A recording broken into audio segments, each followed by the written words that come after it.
Dean's Gift Book of Fairy Tales. Dean's Gift Book of Fairy Tales contains Cinderella, Babes in the Wood, Sleeping Beauty, Puss in Boots, Tom Thumb, Hansel and Gretel, Aladdin, Beauty and the Beast. Illustrated by Janet and Anne Graham Johnstones. Published by Dean and Son Limited. Copyright 1967.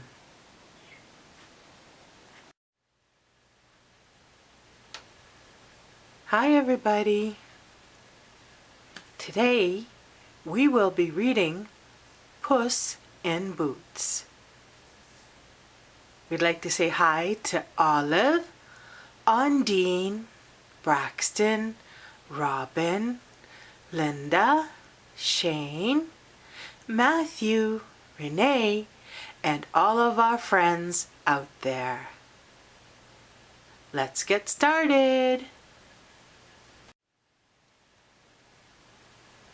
Puss in Boots.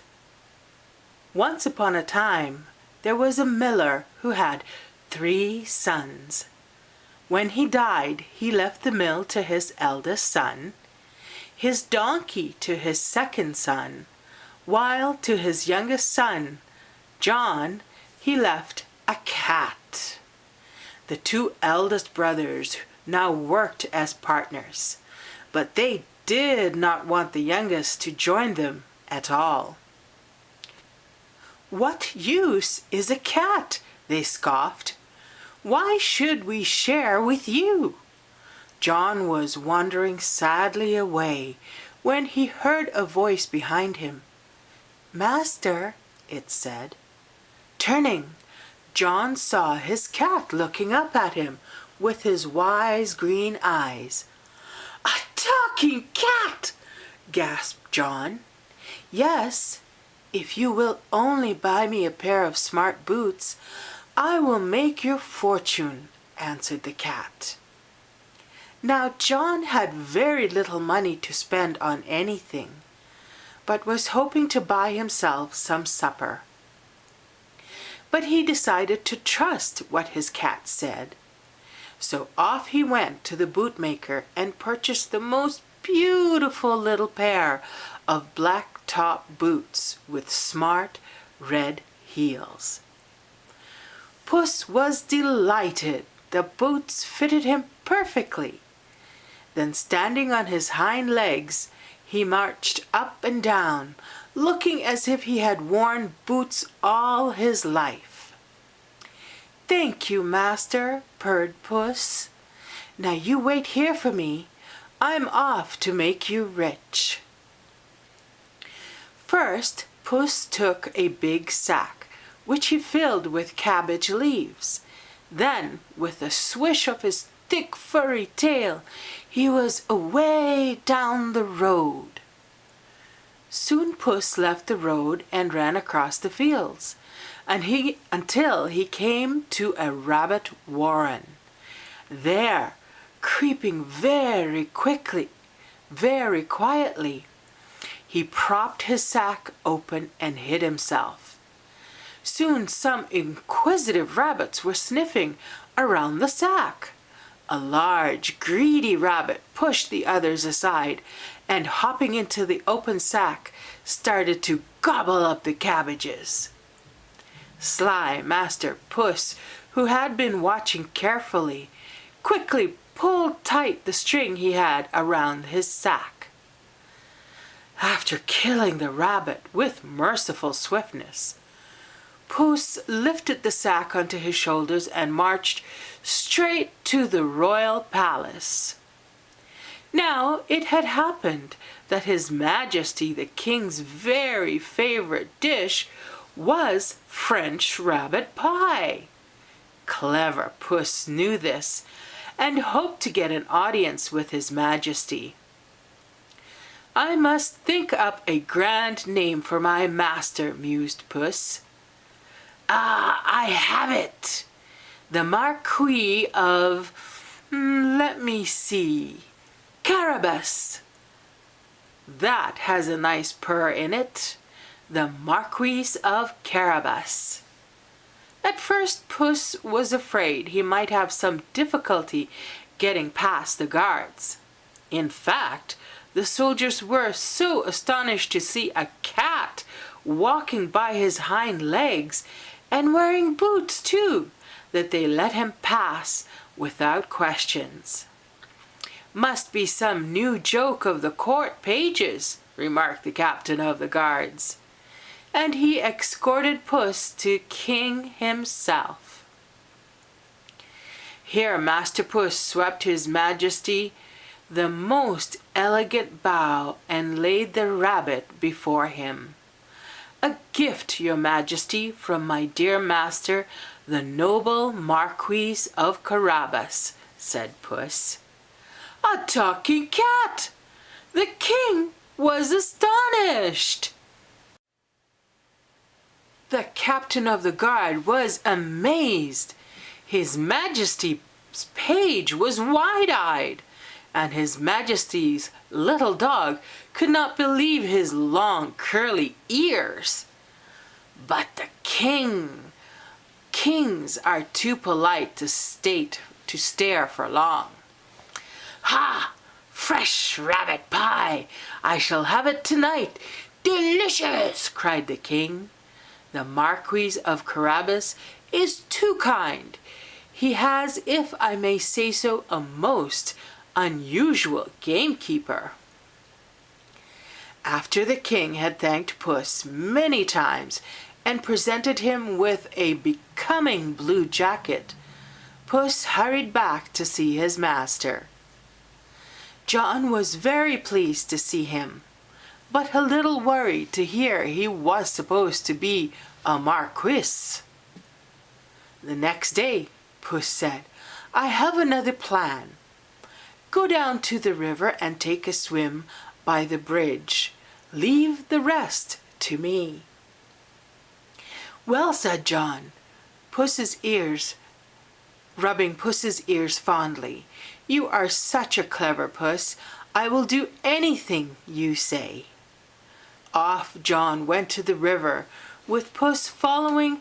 When John had undressed and dived in, Puss took his master's clothing and hid them. Just as the cat climbed onto the bridge, there was a sound of hoof beats and jingling harnesses. Up drove His Majesty in a fine red coach, with his lovely daughter, the princess, at his side. The horse drew to a snorting halt, for Puss was jumping about in the road, meowing and yowling most horribly.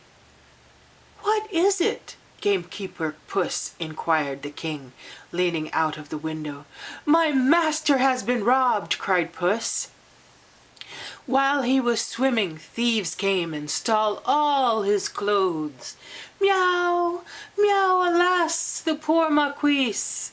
The king was most concerned and immediately sent one of his officers back to the palace to fetch the marquis a splendid suit of clothes. Puss ran ahead of the coach until he came to some reapers harvesting fine cornfield. "I know an ogre owns these fields," said Puss, "but the king hates ogres, so if he drives this way, tell him the corn belongs to the Marquis of Carabas." "Very good, sir," answered the reapers respectfully. Meanwhile, John put on the fine suit the king had sent for. Stepping out into the road, he bowed gracefully. "My dear," said His Majesty to the princess, "what a fine, handsome young man the Marquis is." Turning to John, he added, "Come, Marquis, won't you join us in our coach?" John accepted gladly, for he had never seen anyone so charming as the princess. The king was a great talker. In fact, he never stopped, but John and the princess, who had fallen very much in love, hardly said anything. The king was delighted with the view. Such rich cornfields, so many fat sheep, such fine cattle and horses grazing on the hills. Funnily enough, whenever he inquired from reapers, shepherds, or herdsmen, "To whom do these belong?" they all replied as Puss had taught them. "The Marquis of Carabas owns them, Your Majesty." The Marquis must be immensely wealthy, thought the king, and he ordered his coach to drive to the large castle on the hill overlooking these rich fields. While this was going on, Puss had dashed ahead and reached the castle well in advance. Now in this castle lived a huge, bad-tempered ogre who had stolen it long ago from a rich duke. "And what do you want?" growled the ogre when he saw Puss. "Ah, Mr. Ogre," replied Puss, trying not to look as frightened as he felt, "I have heard you are a marvelous magician and can turn yourself into anything you choose." The ogre, who was very conceited, liked being told he was marvelous. He immediately began to show off his powers. "I'll frighten the little cat," he grunted. Hey presto! In a flash, an enormous lion stood roaring in his place. "Oh, wonderful!" stammered clever Puss, his tail as fuzzy as a bottle brush with alarm. "But surely it is much harder for a big ogre to turn into something tiny. A mouse, perhaps?" The ogre was most annoyed that Puss did not think him clever. "Easy," he said, and lo! there sat a mouse. With one big pounce, Puss killed it. "And that is the end of the ogre," he purred. "I won't eat him. He might taste nasty." So it was that when the king's coach rumbled over the drawbridge and into the castle courtyard, there was Master Puss waiting at the door. "Welcome to the Marquis of Carabas's castle," meowed Puss, and bowing politely. The castle was very grand inside, beautifully furnished with fine gold plate on all the tables. All the ogre's vast riches now belonged to John. The king gladly agreed when John and the princess asked him to let them marry. It was the grandest wedding you ever saw, and Puss was the guest of honor. When the king died some years later, John and the princess ruled the land together. John was the finest king the country had had for many years. Puss became a great favorite with the young queen and her children, and John always loved him dearly, valuing him as one of his wisest counselors. The end. I hoped you liked our story of Puss in Boots. Take a look at all the pictures, the drawings. They're beautifully drawn. Here, as you can see, Puss in his red boots and red coat, and there you can see the princess and John, beautiful couple, and on the other side the ogre. Go through, turn back to all the pages, and see the cornfields, the wagon, John with Puss giving him his first pair of boots.